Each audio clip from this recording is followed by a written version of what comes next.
Okay, so now we are going to see one last tool with MountainsSEM, which allows you to colorize your SEM images and even overlay this colorization over your 3D topography.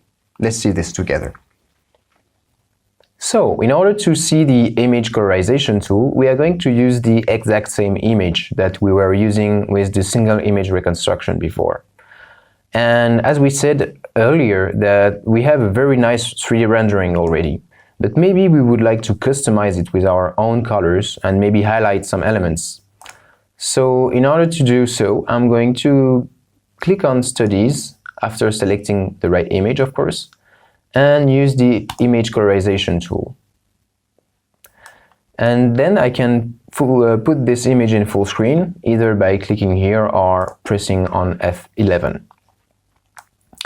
And now I'm going to colorize some elements according to my tastes. So I would like to colorize these round elements in orange, since according to my thoughts, they are oranges.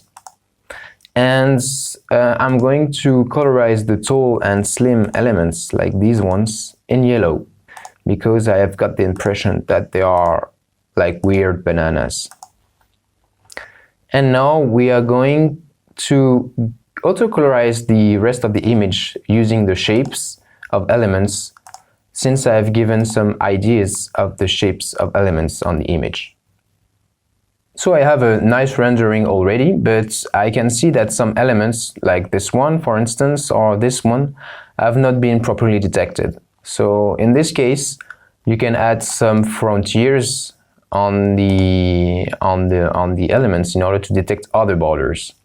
So in this case, I'm going to add this frontier here so that it gets detected as orange.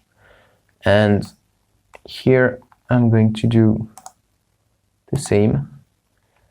And I'm going to auto-scale the contents now. And I think that I have a pretty nice result. So now that I'm quite happy with the results of my colorization, I can close this. And I'm going to right-click on my image and to generate it as a dynamic image. You're going to generate the image here on the right that you are going to substitute with the other image that has been automatically generated by the reconstruction.